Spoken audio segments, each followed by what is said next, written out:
have been born in an eagle age, by the eagle prophet's message, to manifest the living word for our day. And he has been given wings to fly way up in the sky, where no other birds can fly, to live in a heavenly atmosphere, to fly where only eagles dare. Let's fly so high, where the word of God is a living reality. To soar so high through eagles in the sky. Set your wings, let's fly where eagles dare.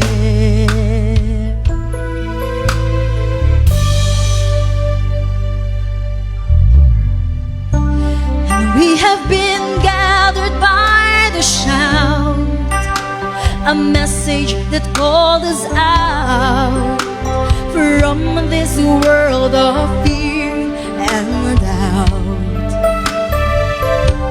And he has been given the eyes to see, all the mysteries are being revealed, 'cause our lives are fulfilling prophecy.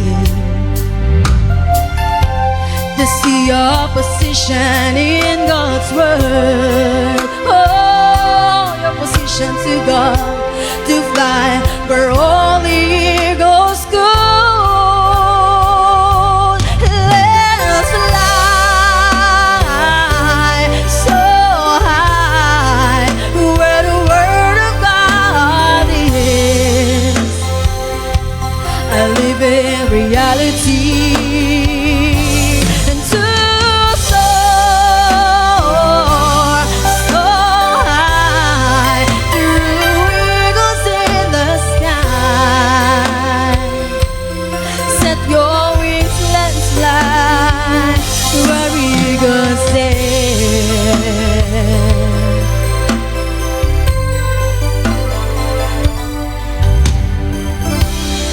We are not called to be earthbound, amidst the chipmunks on the ground, neither to believe in up and down. But quick and change lifted up upon that mountain top, setting in the cleft of the rock. We gathered where the carcass is, in God's provided place release. So let's fly so high, where the world of God is a living reality. To soar so high through eagles in the sky. Set your wings, let's fly. So let's fly so high, where the word of God is. Hallelujah, the living reality. We soar so high through eagles in the sky. Set your wings, let's fly where eagles dare. Set your wings, let's fly where eagles dare. set your wings, let's fly where eagles dare. God be all the glory. Oh Lord, my God, won't you look into my own heart? I can never, ever hide from you. You know me so well. You know my life. Take all of me. I commit my very soul to you. And whatever I say or do, glorify your name. Amen. So we greet you all once again today. Amen. A blessed morning in Christ Jesus. Amen. Tayong lahat ay magpatuloy sa pakikinig ng Word of God because we know that man shall not live by bread alone, but by every word that proceed out of the mouth of God. So we greet our visitors this morning. Kung meron man tayong mga bisita, welcome po tayong lahat. Amen. At praise God, tayong lahat ay muling mangangaral or mag-aaral ng kanyang salita. Dahil ito po ang sinabi ng Biblia na mag-aaralan kayo upang kayo'y lumago sa pananampalataya. So this morning, our subject will be how to strengthen our faith in the Lord. So yun lamang mga kapatid ang kailangan nating i-maintain ang faith natin sa Panginoon. Because many times we become weak. Amen. Nanghihina tayo. Tayo ay nag-alinlangan. Tayo nagdududa sa pangako ng Panginoon. But we must strengthen our faith. Hold on unto God's unchanging hand. Sabi ng Bible, fight a good fight of faith. Amen. Because if you lose your faith, mawawala rin ang joy of your salvation. See, when you lose your faith, you become dilatory, you become stagnant, you become lukewarm, and that will lead you to backsliding pag humina na yung faith mo. Kaya sumagang ito, pag-aralan natin kung paano tayo lumakas. Amen. Handa na ba tayo, mga kapatid? Amen. To be strong in the faith in the Lord. So as we read our scripture, we have 3 scriptures this morning. Romans 10:17. So then faith cometh by hearing, and hearing by the word of God. So napakahalaga ng pakikinig at pakikinig sa salita ng Diyos. Dahil tayo ay lalago sa pamamagitan ng word of God. Hebrews 11:6, but without faith, it is impossible to please God. Ano man ang gawin mo, no matter what you do and offer to God, even if you can sing and dance in the Spirit, but if you don't have faith in His Word, sabi rito, it's impossible to please Him. Mas una ang pananampalataya. Believing God's Word, yan ang faith. James 1:3 and 4, that the trying of your faith worketh patience. Susubukin din ang faith ninyo. Upang para tayo ay magdulot ito sa atin ng pagtitiis. Amen. But let patience have her perfect work, that ye may be perfect and entire, wanting nothing. Hayaan nyo na ang pagtitiis ay magkaroon ng sakdal ng gawain sa inyong buhay nyo, upang kayo'y maging sakdal at buo at wala nang kailangan pa. Wanting nothing. So God bless you at ay manalangin muli, mga kapatid. Glory to God. Hallelujah. Thank you, Jesus. Lord, we give you honor and praise this morning, Lord, for your goodness. Salamat sa patuloy mo, Panginoon, na pagkanlong sa amin sa pag-aruga sa bawat isa, na no matter what comes and goes, Lord God, hindi mo kami pababayaan. That's your promise, Lord. You will never forsake us nor leave us until the end of the world.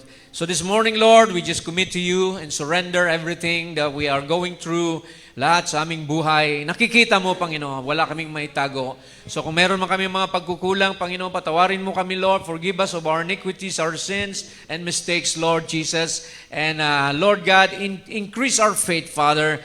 quicken, Lord God, our mortal bodies, that it will follow your word, which is, Lord God, embedded in our soul. The prophet said that when the Lord is in us, dwelling in us, we become the temple of the Holy Spirit. And Lord, and you rule and reign in our hearts. And what we do is based on what you said and based on your commandments. So help us this morning, Lord Jesus, na matutunan muli paano maging matatag at hindi nag-aalinlangan, hindi nanghihina, hindi, Lord God, tumatalikod o nagbabackslide, kundi patuloy kami, Panginoon, na maglilingkod habang kami ay may buhay sa mundong ito. So help us, Lord, this morning that we may, Lord, receive from you the words of encouragement from your Bible, Lord God, that we can hold on to it, Lord Jesus, that anumang pagsubok dumating, whatever trial will come, Lord, we will overcome because we are more than conquerors in Christ through His Word. Salamat, Lord. Pagpalain mong bawat isa. In Jesus' name is our prayer. Amen and amen. God bless you. You may be seated, mga kapatid. Amen. God bless you. At muli, tayo ay nandito, hindi para magkita-kita lamang, kundi alam natin, ang pagpunta natin ay para tayo maging closer with Jesus Christ. To have a closer walk with Jesus. Amen. That's what we came for. Because the Bible said, assemble yourself, do not forsake the assembly. Habang malapit nang magbalik si Lord, kailangan nating magpakainit sa Kanya. Amen. Kailangan masumpungan niya tayo na karapat-dapat because Jesus is coming for a church that is without wrinkle, without spot, without blame. Amen. At ikaw yun. You are the church yourself. Not the building, but you. Amen. Individually, tayo ang iglesia. Okay, so ituloy natin mga kapatid. So ang faith ay siyang pundasyon. It's the foundation of our Christian work. Jesus said, upon this rock, I will build my church. Upon this rock of revelation. And faith is revelation. Sabi ng Panginoon, see? And the gates of hell can never prevail against it if you are walking in faith. Pangalawa, we are saved by faith. Maliligtas tayo not by works, but by faith. See, God will not accept what you do. He will only accept what Jesus has done at the cross of Calvary for you. He is the way, the truth, and the life. No man can come to me, to God the Father, without Jesus. Amen. So, kaya sabi rito sa Efeso, mga kapatid, for by grace are ye saved, through faith. So, ang kaligtasan natin pala ay nakasalalay sa biyaya ng Diyos, pero kailangan ding may kaakibat na pananampalataya. Dahil, amen, Jesus died at the cross, but only those who will accept Him will receive salvation. Amen. Whosoever will, let him come. Jesus said, hindi lahat ng gusto, not everyone, sabi niya, that willeth or him that runneth, but it's God that sheweth mercy. So sabi rito, it's not of yourselves, it is the gift of God. Regalo pala ng Diyos ang pananampalataya. Wala tayong pananampalataya, it's a gift of God. Binigyan ka, niregaluhan ka ng Diyos, kaya pasalamat ka sa umagang ito. Na may kaloobang Diyos sa iyo, na maunawaan mo ang Bible. Because not everybody will understand the Bible. The letter killeth, but it's the Holy Spirit that giveth life. So faith comes by the Holy Spirit. Not of works. So hindi sa ikaw ay mabuti, mabait, okay yun mga kapatid. But hindi ka naligtas dahil dyan. Naligtas tayo sa biyaya ng Diyos, sa habag ng Diyos. Upang ang sino man ay huwag magmapuri. Lest any man should boast. See? May pagmamalaki ka ba na kaya mong iligtas ang sarili mo? Wala. See? Only Jesus. Jesus said, for without me, you can do nothing. Utang natin sa Diyos ang lahat sa buhay natin. Amen? Your strength, your health, your financial resources, utang mo yan sa Panginoon lahat. Dahil pinanganak tayo na walang dala, alis din tayo na walang madadala. Amen? So, sabi rito, we walk by faith and we overcome by faith. Everything is by faith. Okay, basahin natin dito. What is faith? According to Hebrews 11:3, through faith, dahil sa pananampalataya, naunawaan natin na ang lahat ng bagay sa mundong ito ay inanyuhan ng salita ng Diyos.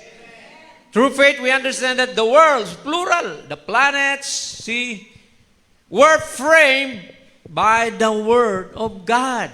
See, inanyuan ang lahat ng bagay sa pamamagitan ng salita ng Diyos so that things which are seen, lahat ng nakikita, were not made of things which do appear. Lahat ng nakikita, gawa ito sa mga bagay na hindi nakikita. So kung may faith ka, you believe in God. Kahit hindi mo pa nakita ang Diyos. Because faith is the evidence of things that you have not seen. Amen. Yan ang tunay na faith. Kahit hindi mo pa nakita si Lord, pero naniniwala ka. Nagtitiwala ka. Umaasa ka sa tulong ng ating Panginoon. That's faith. Amen. See, kasi sabi ng iba, sabi roon, di ba? Sabi nila, to see is to believe. Hindi ako maniwala pag hindi ko makita. So, that's not faith. See, that's fact. Pag nakita mo na, tsaka ka palang maniwala. Pero sa Panginoon, believe first and you will see. Praise the Lord. Manampalataya ka lang na pinagaling ka na niya sa krus, mangyayari at matutupad yan sa buhay mo. Dahil sabi ng Biblia, sa latay ni Jesus, pinagaling na tayo. So if you believe and cling to that word, it will benefit you. Doon lamang mag-a-apply sa iyo ang Word of God through faith by believing and receiving, amen, the promise without any reservation or doubt. Okay. Ito ang sabi ni Brother Branham, mga kapatid. Pakinggan nyo. Now, faith is a revelation from God. It's a revelation. So ito'y kapahayagan. Hindi ito na pag-aaralan sa eskwelahan. It's a revelation. It's not by education. He has, sinong He? God has revealed it to you by His grace. Dahil sa biyaya ng Panginoon, kaya ka nabuksan sa mensahe. Itinago ito sa iba, sa mata ng pantas at matatalino, pero ikaw, nabuksan ka sa message. Because why? He has revealed it to you by His grace. It's nothing you did. Wala kang ginawa para maligtas, para magkaroon ng faith. It's nothing you did. You didn't work yourself up into faith. You never had faith. See, kailanman daw, wala kang pananampalataya. It's given to you by the grace of God. Aren't you happy? Aren't you thankful that God has given you faith this morning? Amen. So it's not from our own self. Mga kapatid, wala tayong faith, sabi ng prophet. And God reveals it to you, therefore faith is a revelation. And the whole church of God is built upon revelation. So, hindi pwedeng membership lang. Kailangan may revelation ka. Kaya ka dumadalo sa church, hindi dahil sa gusto mo lang maging member, maging close sa pastor o sa iba. No. The whole church must be built upon revelation. Na-reveal sa iyo na bride ka ng Panginoon. Amen. Na-reveal sa iyo na ikaw ay sasama niya sa rapture sa pagdating niya. So it's by revelation. See? Hindi ka binigyan ng papel na okay, ito hawakan mo kasi pag may papel ka na ganyan, sasama ka sa rapture. Walang ganon, mga kapatid. Walang stub dito or reservation. Amen. Lahat ng kilala ni Lord before the foundation of the world, silunat ng pangalan nila sa Lamb's Book of Life at sila lamang ang makakasama sa pag-agaw. Amen. Are you one of them, kapatid? Believe. Amen. You need faith this morning. Hindi pwedeng, baka kasama ako dyan. Hindi pwedeng yung baka sakali dito. Kailangan sure ka. Revelation is, amen, sure. Hindi ito haka-haka lang. Amen? So, but faith sometimes depends on how you nurture it. Ang pananampalataya, nakasalalay kung paano mo ito kinukultivate, pinapractice. Kasi kung hindi mo ito pinapractice, parang muscles, kung hindi mo in-exercise, hindi lalaki ang muscles mo. And we have faith muscles, sabi ng prophet. Kailangan nating itong ay paganahin. So it can grow stronger, it can grow weaker, depending on how we nurture it. Sabi nga kanina sa prayer, huwag tayong tumingin sa mga bagay ng sanlibutan, sa mga problema mo. Kasi yung faith mo manghihina. Malolobat yung faith mo dahil nakatingin ka sa mga problema. Focus on Jesus. Focus on the Word. At kailanman di ka man lalata pag nakafocus ka sa Word of God. So the question now is, how can we strengthen? Paano natin mapapatibay, mapapalago ang ating panampalataya? In the Lord. Okay, sagutin natin. We have 5 answers here. Number 1, feed your faith with the Word of God. Pakainin mo ang pananampalataya mo ng salita ng Diyos. So ito lang ang magbibigay ng lakas, vitamins. Sabi ng prophet, spiritual vitamins sa mga kaluluwang nanghihina. Amen. So binasa natin Romans 10:17 kanina. Faith cometh by hearing. Makinig tayo. Huwag tayong pumalya sa fellowship. Amen. Hearing by the Word of God. Faith grows through the Word. And the Bible is our spiritual food in due season. The message itself by the prophet, and without it, our faith will starve. Amen? So kung paano kumakain tayo sa natural, di ba? Kumakain ka sa umaga, you have a breakfast, lunch, dinner, midnight snack. Ganon din ang ating soul. Our soul needs spiritual nourishment. At ang nourishment ng soul mo is the Word of God. Hindi chismis, hindi kung ano-ano pang mga naririnig mo sa radyo, sa TV. Word of God ang pagkain ng iyong kaluluwa. Hallelujah. Amen. Praise the Lord. So, Brother Branham said, I love the Word. Sino mga nagmamahal sa salita ng Diyos? The Holy Spirit feeds on the Word of God. So, maging ang Holy Spirit, dito rin siya kumukuha ng kanyang power sa salita ng Diyos. Christians should always read the Bible. For the Holy Spirit feeds, its food is the Word of God. So pagkain pala ng Holy Spirit, how much more tayo? Salita ng Diyos. Man shall not live by bread alone. Amen. Kinote niya ang Matthew 4:4. And by every word that proceeds out of the mouth of God, that's what the Christian lives on, the Word. Yan daw ang Kristiyano namumuhay sa salita. And the Holy Spirit loves the Word and is here tonight to receive the Word, and it's in you. Nasaan ang Holy Spirit? Nasa inyo. So ang Holy Spirit na nasa inyo, nanginginain ng salita ng Diyos na napapakinggan nyo. Manghihina. Praise God. Pag hindi, tayo nakarinig. And as the Word of God comes forth, then the Holy Spirit takes the Word of God and reveals it to you. Ang Holy Spirit ang nag-i-explain sa iyo ng naririnig mo sa pulpito. Amen. Dahil kung hindi ka, wala kang Holy Spirit, tutulugan mo lang ito. Ganon mga kapatid, wala kang gana, wala kang inspiration. Pero kung anong gusto mo, kung anong kinahuhumalingan mo ang salita ng Diyos, amen, you are always in expectation na ibibless ka ng salita ng Diyos. Hindi masasayang ang pagpunta mo sa church. Kasi may blessing ang Word of God.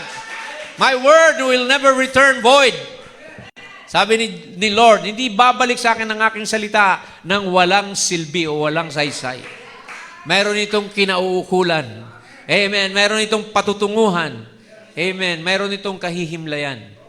So the Word of God, saluhin nyo para lumakas kayo mga kapatid. Hallelujah! Praise God. Amen.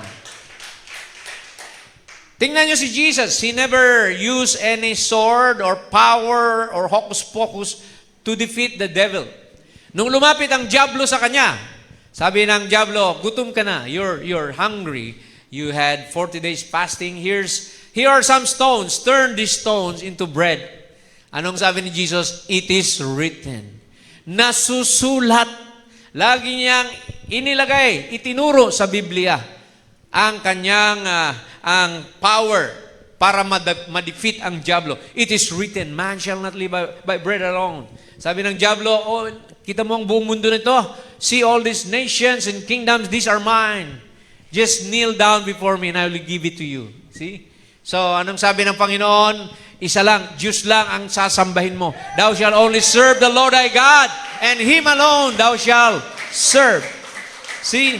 Laging tinuturo ni Lord. First commandment, huwag kang magkaroon ng ibang Diyos liban sa akin. So, nandito lahat mga kapatid. Peter walked on the water.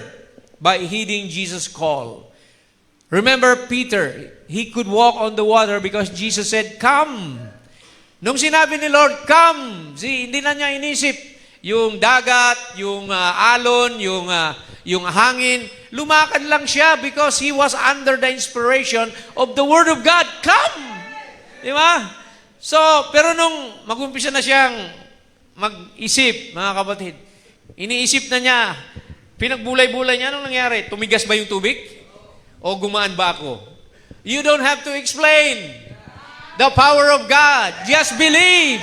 All things are possible to them that believe, mga kapatid. Hindi mo na kailangang i-explain kung paano ka gagaling. Basta sinabi ni Lord, magaling ka na sa latay ko. You don't have to explain it. Just believe. Di ba? Sabi niya kay blind Bartimaeus, di ba?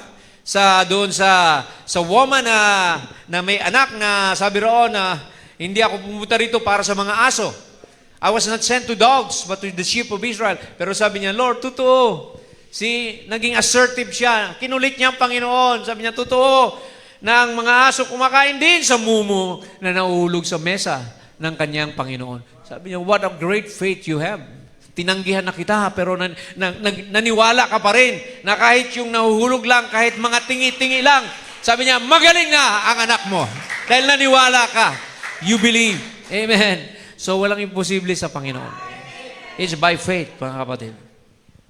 Quotation, stay with the Word of God. Manatili kayo sa salita ng Diyos. It is thus said the Lord. Ito ang sabi ng Panginoon. Stay with His Word. To separate from it is breaking your fellowship with God. God's oneness by the Holy Spirit. Pag hindi ka raw lumakad sa salita, iniwanan mo ang Biblia, bumalik ka sa sanlibutan, binibreak mo raw yung fellowship mo sa Diyos. Sinong kawawa? Ikaw. Kasi wala ka ng connection sa Diyos. Pag iniwanan mo ang mensahe, ang salita niya, sino pang aasahan mo? Magsusolo ka na lang. You can't make it on your own. You need God. So sabi niya, then if you say you've got the Holy Spirit and it's not in agreement with the Word, then you're not in oneness with God. Remember, the devil can also take a whole lot of this Word. 99% kayang kunin ng diablo dito. But then he will jump off here, and that's the one that causes death there. That breaks the chain right in the middle. Down you go every word. So ang diablo, nagkukot din siya ng Word, pero hindi lahat. Pero tayo, we have to stay with the fullness of the Word. Amen. The devil was an angel before. Alam natin, he could come and show up as an angel of light. So, kailangan every word. Because Eve doubted one word. Remember, nag-doubt si Eva sa salita ng Diyos. Sabi ni Satan, thou shalt not surely die. Sabi ni Lord, thou shalt surely die. Dinagdagan lang ng not. Nahulog na ang buong mankind sa kasalanan. Alright? So, napaka-importante yung devotion. Read your Bible, meditate upon your Bible, apply the Scripture to your life. Fortify. This will fortify your confidence in God. So, spend some time reading, hearing, and obeying God's Word. Lalakas ang faith mo. Amen. Ito ang solusyon, mga kapatid, sa faith natin. Ang mensahe. Because the message is the perfect interpretation of this Bible. Pangalawa, okay, makikita natin dito na ang Biblia ay binigay ng inspirasyon mula sa Diyos. All scriptures given by inspiration and is profitable. Ito ay pakipakinabang for doctrine, for reproof sa pagtuturo, sa pagsansala, for correction sa pagtutuwid, for instruction in righteousness, pagtuturo ng katuwiran upang ang tao, that the man of God may be perfect. Para tayo ma-perfect, ito ang kailangan natin. And thoroughly furnished unto all good works. Na sinangkapan ng lahat ng mabubuting gawa. Ang isang taong naniniwala sa Biblia. Are we a believer of the Bible? Can we say amen? Amen. So, itong sabi ng prophet, denying God's word makes you an unbeliever. Sabi niya, the only way that you can ever be a sinner is to deny God's word. So, pag wala ka ng faith sa salita, unbeliever ka na. You have denied the word. What is sin? Unbelief. Ang kasalanan pala ay kawalan ng pananampalataya o paniniwala sa salita ng Diyos. Unbelief in what? In God's Word. So you have to deny the Word first. Jesus said that man lives by every word, amen, that proceeded out of the mouth of God. Mouth of God. Who said that? Jesus. He said, if any other man said anything different from this Bible, let him be a liar. Sino mang tao na nagtuturo na wala sa Biblia, siya raw po ay sinungaling. And His word is not true because heaven and earth shall pass away, but His word will never pass away. Amen. So manatili tayo sa buong katuruan ng Biblia. Amen. Labas sa mga sekta, credo at dogma ng denomination. Okay, number 2 na tayo. How do we strengthen our faith? Exercise faith through prayer. Sino bang nananalangin dito bago matulog? Bago kumain, nananalangin ka ba? Nagpapasalamat ka ba? Na binigyan ka ng Panginoon ng makakain? Bago ka lumabas ng bahay, humingi ka ba ng guidance kay Lord, ng protection? So, kailangan tayong laging in constant fellowship with Jesus. May prayer life tayo. Hindi yung basta ka na lang lalabas ng bahay, basta ka na lang magtatrabaho, nang hindi ka man lamang nagpipray. See? Sabi rito sa Mark 11:24, whatever you ask in prayer. So pag humingi ka kay Lord, i-pray mo. Believe and you will receive. So believing is faith. Nanampalataya ka na yung prayer mo, sasagutin ng ating Panginoon. See, hindi man pwede nag-pray ka, tapos pagkatapos ng pray mo, sasagutin kaya ako ni Lord. Doubt yun, mga kapatid. See? Nag-pray ka pa. Diba? Hindi ka naman pala sigurado. So, kailangan pag nag-pray ka, sigurado ka. Nasasagutin ni Lord, hindi man ora-orada, darating. Amen. Ang promise, ang sagot niya sa iyo, as long as we wait in the Lord. Prayer connects us directly to God's power. So humuhugot tayo ng lakas, kapangyarihan sa Diyos sa pamamagitan ng power, di ba? Tingnan niyo yung mga cellphone nyo. Pag walang wifi, walang power na makakonect sa internet. Di ba? So kailangan mo ng wifi para makakonect. See, ganun din sa Panginoon. See, yung wifi, yan yung prayer life natin, mga kapatid. See, yan ang prayer life natin sa Panginoon. Connected tayo palagi dapat. Amen. Prayer or faith grows stronger when we pray with expectation. See, sabi ni Brother Branham dito, you know, prayer can change the mind of God. Wow. Pwede raw baguhin ng Diyos ang kanyang isipan dahil nanalangin ka. See, did you know that? Does do it? Yes. I remember one time in the Bible, it did it. You remember? Nangyari yan sa buhay ni Haring Hezekiah. Sa Isaiah 38, 1-6, Hezekiah was told by the prophet that he was going to die. Sabi ni Isaiah, mamamatay ka na, ayusin mo ang kaharian mo. Sabi ni Lord, mamamatay ka. You believe God told him that? And Hezekiah turned his face to the wall and wept bitterly. So nanalangin si Isaiah ng talagang dibdiban o siya'y talagang sabi rito bitterly. Humiyak ng talagang mayroong pagsusumamo. And God heard his prayer and sent the prophet back. Pinabalik si Isaiah, okay, sabihin mo, narinig ko yung prayer niya, dadagdagan ko pa yung buhay niya ng 15 years. Wow!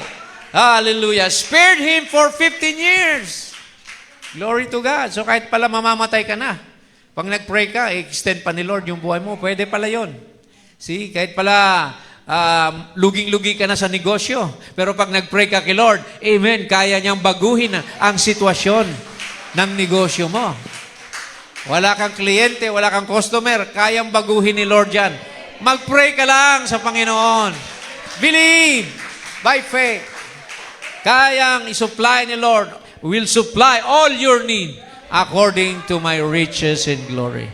Hindi pulubi ang ating Diyos, mayaman. Mayaman ang Diyos natin, mga kapatid. He can provide everything that you need. Kaya niyang buksan ng dagat sa panahon ni Moses para makalakad sila. Di ba? Kaya niyang buhayin ang patay.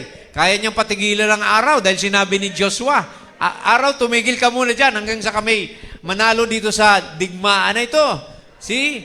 Praise God. Walang imposible sa ating Panginoon. Yan ang Diyos na pinaglilingkuran natin. Amen.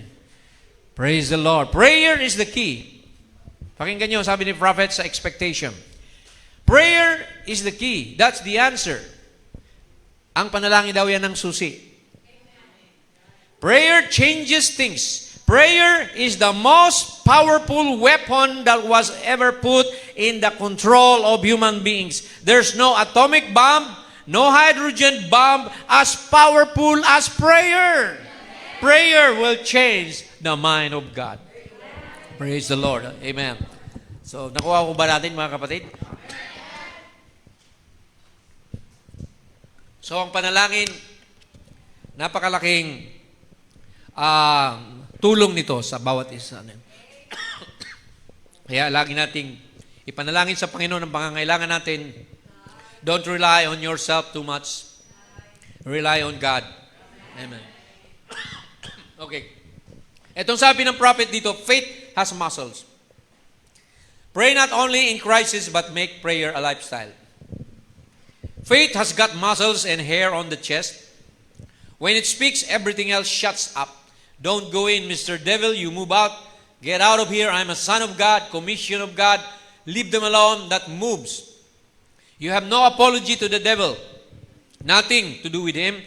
Not ashamed of the word of God. Not ashamed of your commission or ashamed of who we are. Anong sinasabi rito mga kapatid? Susunod ang dyablo sa pamamagitan ng ating mga command, yung ating mga iuutos sa Kanya. Because we have the power and authority given to us by God. Problema, layuan mo ko. Diba? Tukso, layuan mo ko. So, command, you are given the power. Sabi ni Jesus, amen, this sign shall follow them that believe. In my name you shall cast out devil. In my name you shall lay hands on the sick, they shall recover. Pinangako na niya yan. Amen. Just apply it in your life. Amen. Minsan, nakakalimutan natin ang Biblia. Jesus said, John 14:12, the works that I do, you shall do also. Even greater works you shall do, because I now go to my Father. Iniwanan na sa atin ni Lord yung power eh. See, you shall, sabi ng Panginoon, you shall heal the sick, cast out devil. See, you can tread down upon serpents, things like that, speak in tongues. So yan po ang binigay sa atin ng Panginoon. Okay, pangatlong. The third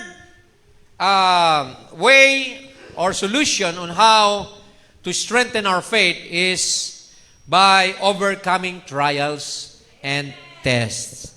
Pag hindi ka nagtatagumpay sa trial mo, manghihina ka talaga. Kailangan harapin mo yung pagsubok na binigay ni Lord sa iyo. Every Christian person, male or female, sabi ng Biblia, shall be tried, tested, and be proven. So, hindi basta-basta madali ang Kristiyano. Kailangan mapatunayan ni Lord sa dyablo na ikaw ay anak niya. Remember Job, hiniling ni Job, kasi binibless mo yan si Job. Kaya talagang tapat na tapat sa iyo. Ibigay mo nga sa akin minsan yan. Kung hindi, subukan ko yan. Kung hindi ka sumpain yan sa iyong harapan. See? So sometimes Satan is permitted by God to test your patience, to test your emotion and everything. See, your faithfulness. Sinusubukan ng dyablo ang lahat. Kaya sabi rito ni James, my brethren, count it all joy. Magalak pa rin kayo when you fall into diverse temptation, knowing this, that the trying of your faith worketh patience. Yun ang kailangan ni Lord sa atin, patience. Kaya pinapadala yung mga trials kasi wala ka pang patience. Gusto niya mahasa yung patience mo. Amen? Sabi nga niya, kahit sampalin ka sa kaliwa eh. Pasampal mo pa yung kanan, kaya mo ba yun? See? Sabi ni Lord, di ba? Sabi niya, kung kunin yung damit, bigay mo pa rin yung balabal mo. See? Kung hilingin ng kapatid mo na ipag-drive mo siya ng 1 milya, kahit 2 milya, ipag-drive mo. Di ba? Sabi ni Jesus yun. Amen. So, but let patience have her perfect work, that ye may be perfect and entire, wanting nothing. Yun yung binasa natin kanina, mga kapatid. So, trials will produce endurance. What is endurance? Ito yung pagsusumikap, ito yung pagiging matatag, and it strengthens your faith. Difficulties are opportunities for our faith to mature. See? Bakit tayo may trials? Kasi kailangan may overcomer. Di ba? How can you overcome when you don't have a trial? How can you sit with Jesus? Sabi niya, he that overcometh, will I grant to sit with me on my throne. He that overcometh, I will not blot out his name from the book of life. So, kailangan tayong magtagumpay. Pagtagumpayan natin yung mga carnalities natin. See? Praise God. Basahin natin, sabi ng prophet, he that cometh to God must be first tested. Tested what? With the word. That's God's test. Do you believe it?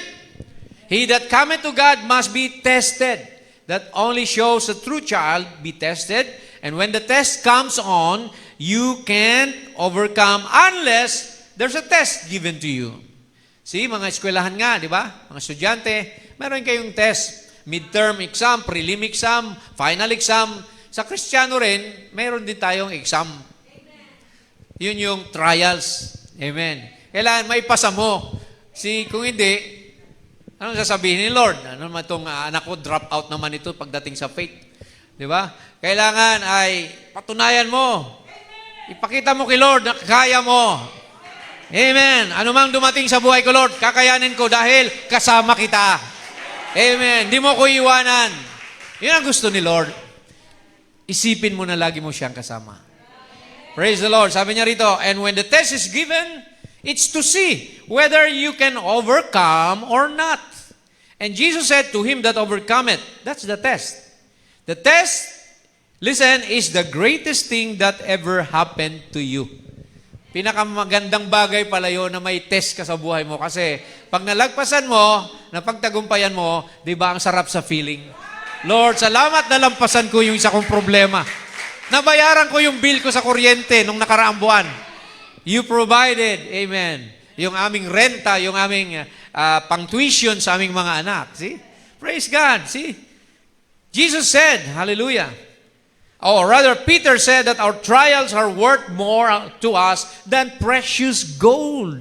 Higit pa pala sa ginto ang pagsubok na napagtagumpayan mo. Praise God. It's a testing time and one good evidence to us that God is with us when we are tested. For all children of God are tested and tried. Walang ligtas ang anak ng Diyos sa pagsubok. Because that's how we prove to God na tayo'y mga anak niya. Pero kung sabihin mo, ano ba naman ito? Puro na lang problema. Puro reklamador. Ayaw ni Lord ng reklamador tayo. Amen. Kundi pasalamatan mo siya. Lord, kakayanin ko. I can do all things through Christ who strengtheneth me.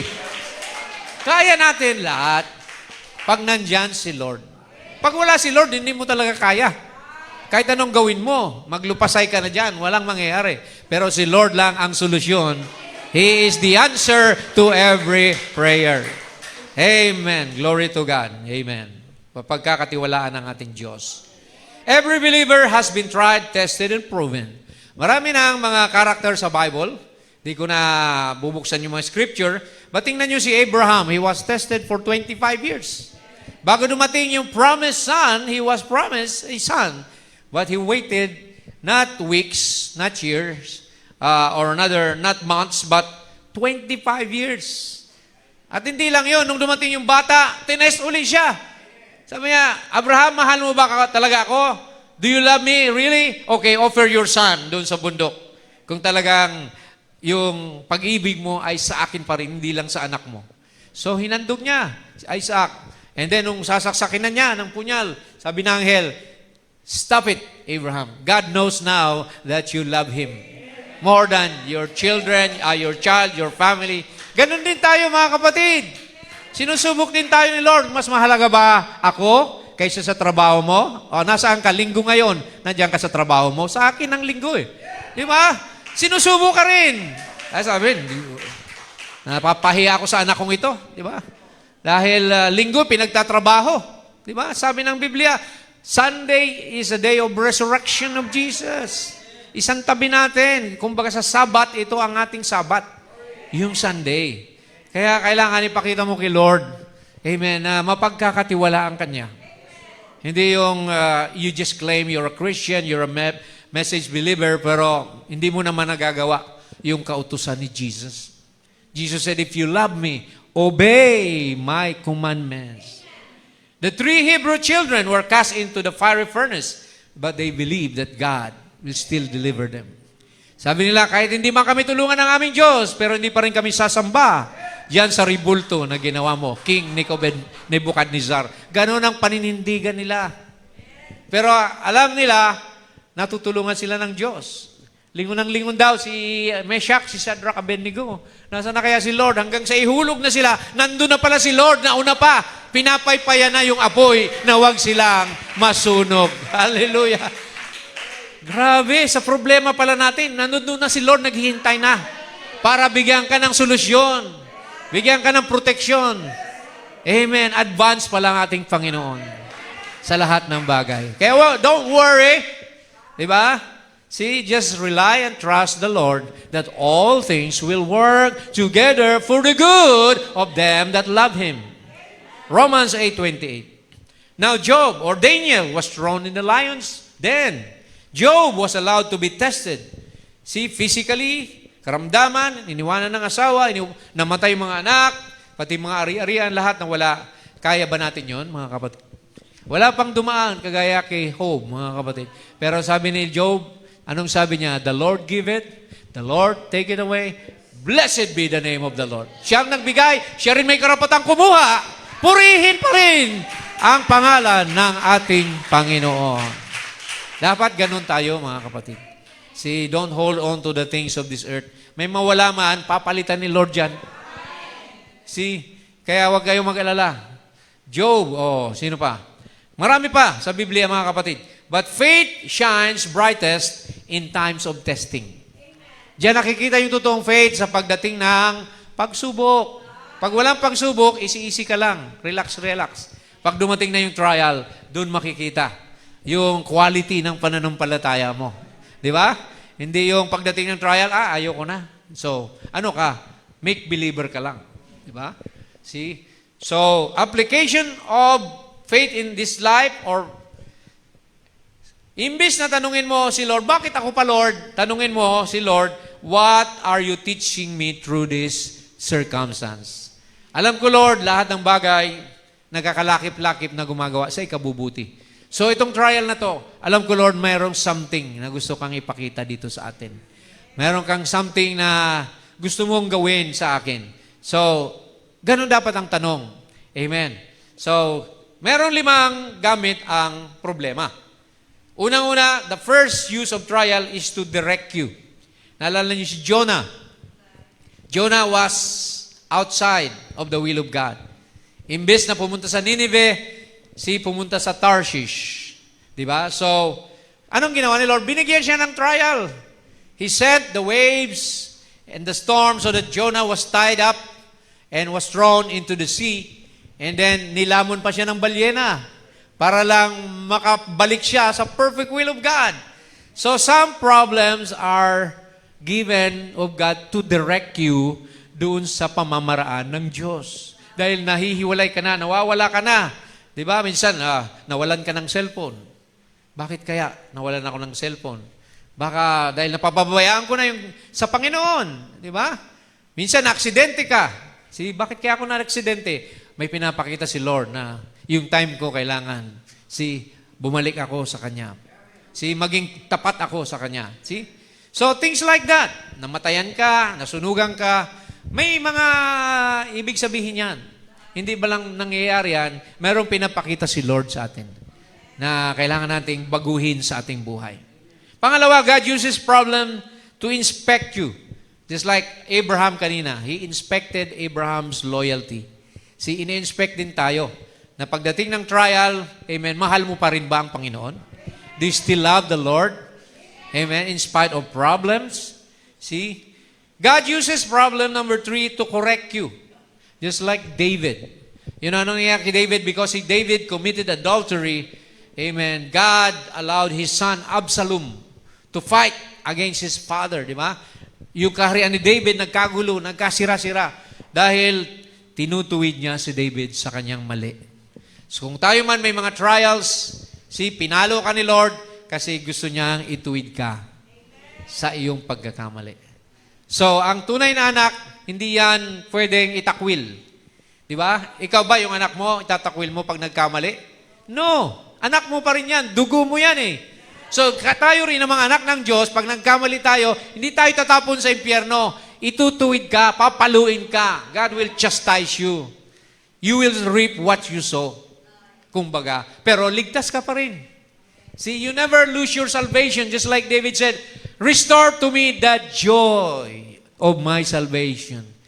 Hindi nawala yung salvation. Hindi niya sinabing, restore to me my salvation. The joy, nawala na yung joy.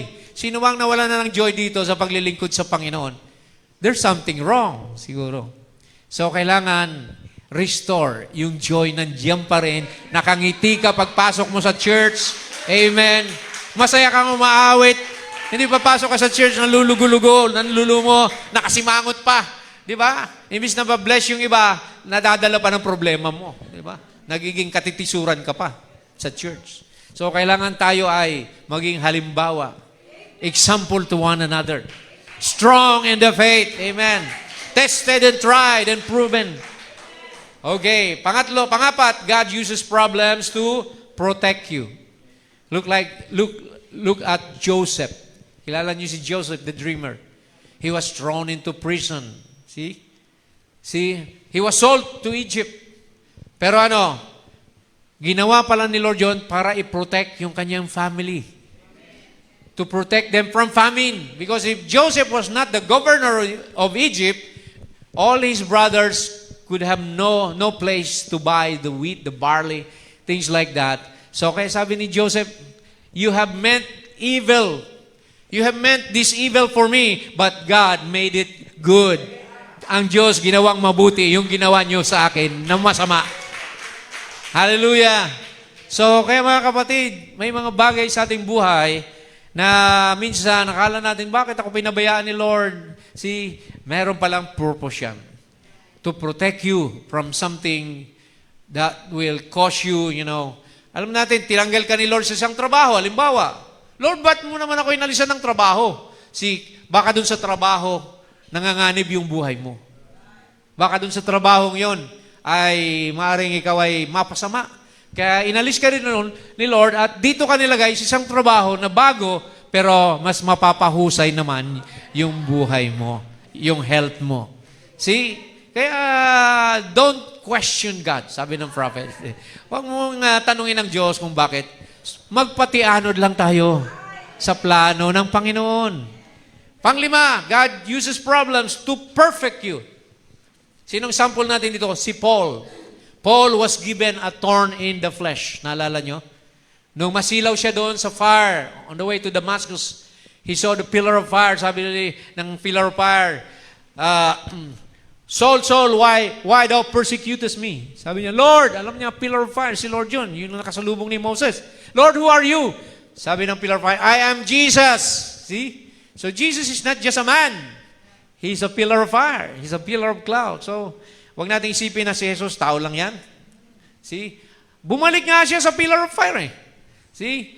Sabi ni Lord, sabi niya kay Pablo, Thou persecutest me. Sabi, it's hard for you to kick against the pricks. So, dahil doon, nasilaw si Pablo at pinapunta siya kina Ananias at alam natin na I asked the Lord 3 times, Lord, tanggalin mo itong problema ko, Lord, itong sakit ko. Anong sabi ni Lord sa kanya?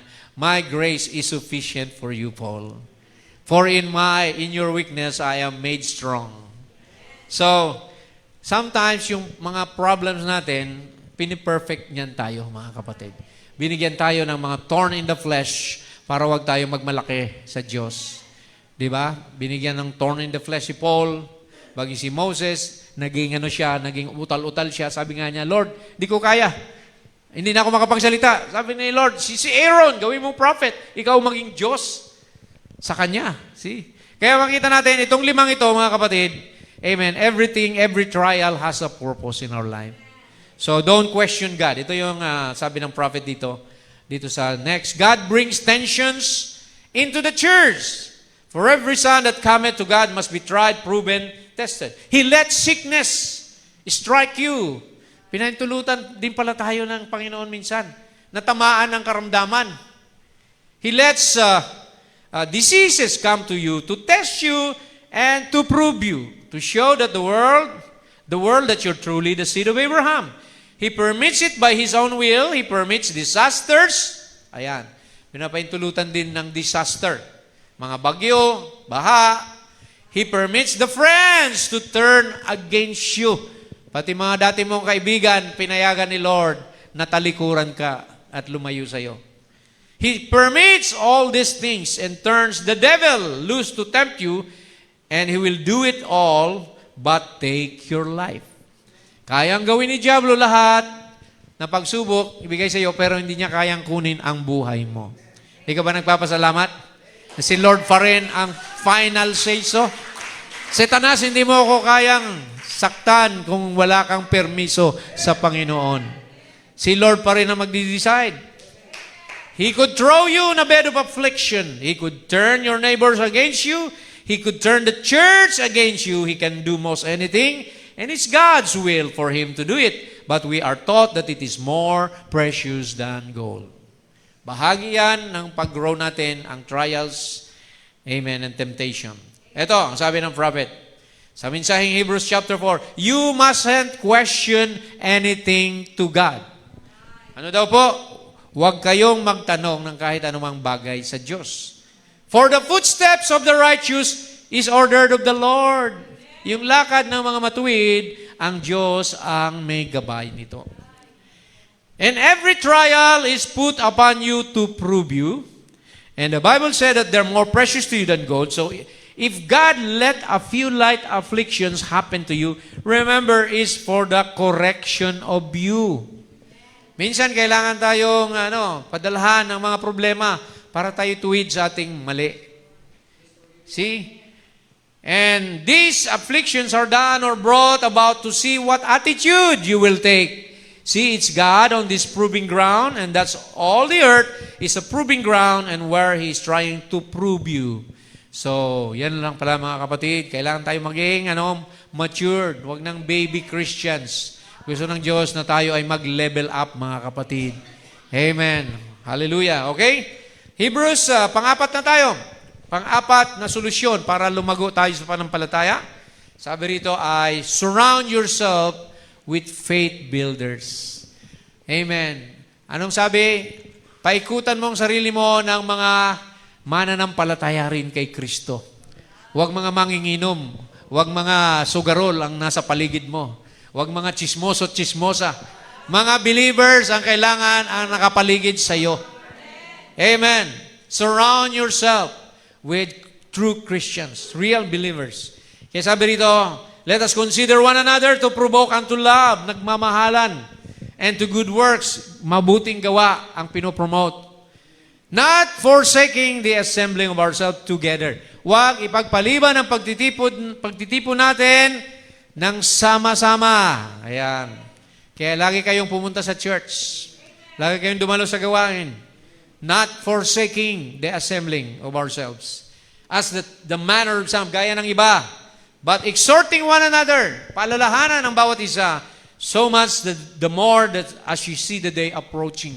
Dahil alam natin, napakalapit na ng pagbabalik ng Panginoon. Kaya yan mga kapatid, amen. Pag may problema ka, huwag kang magkukonsulta kung kani-kanino lang. Magkonsulta ka sa kapwa-believer. Magkonsulta ka sa pastor. Kasi yung mga tambay, ibang opinion at ibang mga payo ang ibibigay sa inyo niyan. Di ba? Yung kung sino-sino na lang. So, sabi niyan, gantihan mo! Ipahiya mo!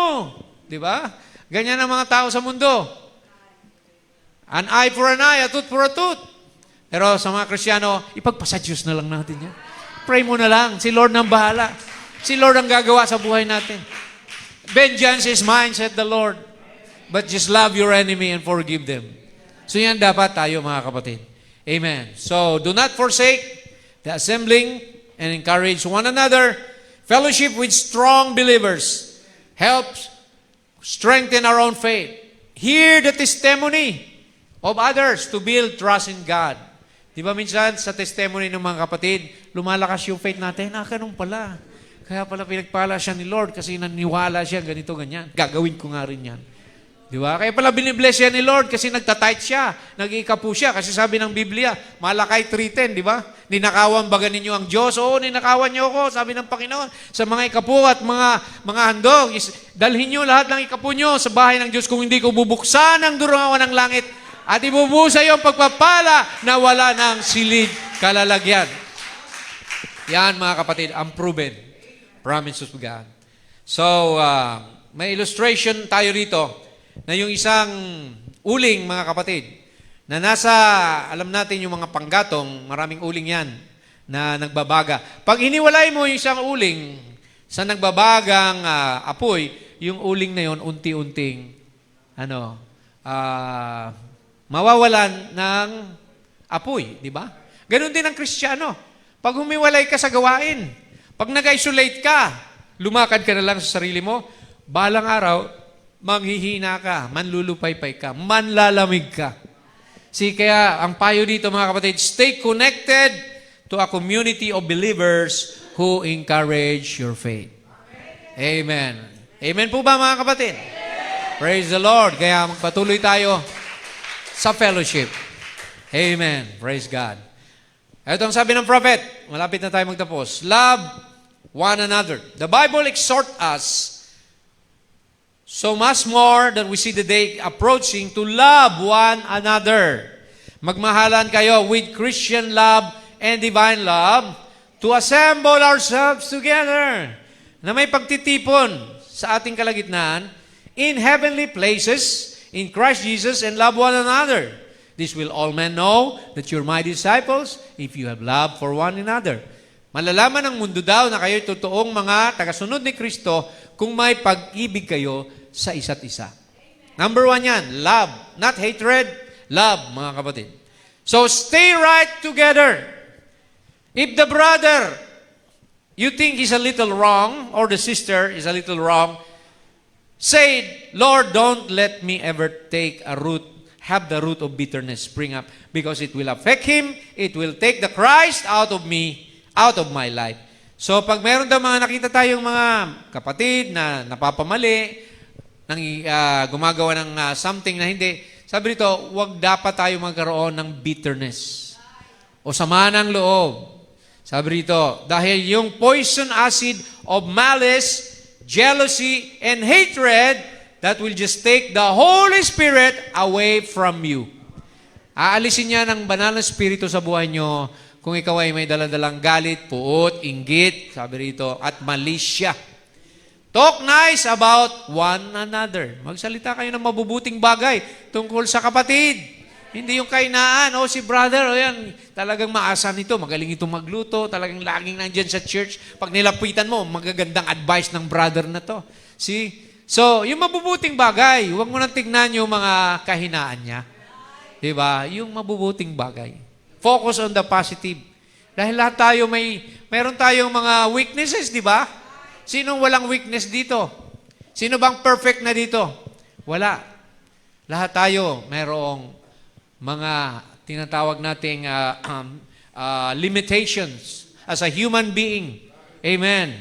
Talk nice about one another. Say nice thing about one another. And then, God will bless you. Sabi ni prophet yan, God will bless you if you speak something good about a brother or sister. How about if you speak something bad? Si Diablo ngayon ang matutuwa sa'yo. Hindi si Lord, mga kapatid. Kaya gawin natin yan. Amen. So, panglima, last. Keep your eyes on Jesus. Ituon ang ating paningin sa Lord natin. Huwag sa mga tao, sa mistakes ng ibang tao, huwag sa problema, huwag sa pagsubok. Keep your eyes on Jesus. Focus on the Lord, looking unto Jesus. the author and finisher of our faith. Siyang nagpasimula, siyang magtatapos niyan. Amen? Faith weakens when we focus on circumstances instead of Christ. Nawawala yung faith natin, di ba? Lalo na, halimbawa, nasa church ka, nagpipreach si pastor, pero yung isip mo nandoon sa problema. So, wala kang napipick up, di ba? Ang isip mo nandoon sa trabaho, mamaya papasok pa ako sa trabaho, mamaya maglalaba pa ako. Huwag yun ang isipin mo si Jesus, yung Word. Mag-focus ka. Concentrate on the Word of God. Peter walked on the water, and then when he looked at Jesus, or rather, when he looked at Jesus, he walked on the water, but he sank when he looked at the storm. So, natural example sa atin yan. Si Pedro, mga kapatid. Kaya, amen, praise God, itong quotation, babasahin ko na lang, and then we'll have our final exhortation or admonition. Sabi ni Prophet, let me tell you now, salvation is not Jesus plus. Ano bang ibig sabihin niya? Ang kaligtasan daw ay hindi si Jesus plus yung kabutihan ko o plus kung ako'y masagana sa buhay. No. Ang kaligtasan daw ay si Jesus lang. Wala nang karagdagan pa.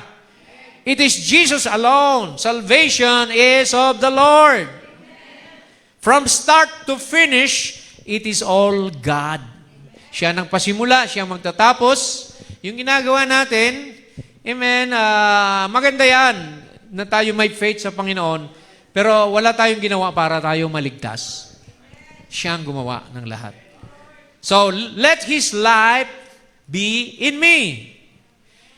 Let it be His blood that cleanses me. Let it be His Spirit that fills me. Let it be His Word in my heart and my mouth. Hallelujah. Let it be His stripes that heal me.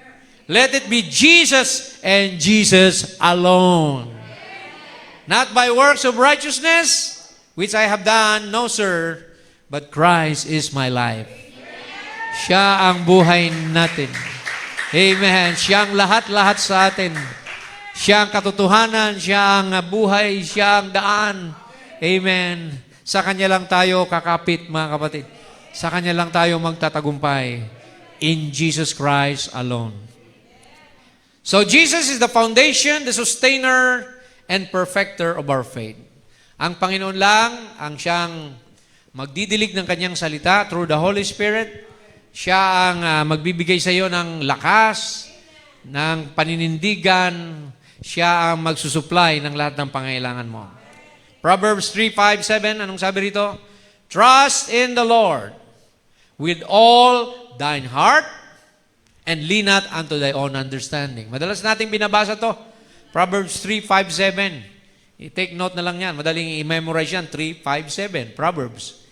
Trust in the Lord. Buong puso, magtiwala tayo sa Panginoon at huwag tayo umasa sa sarili nating pangunawa.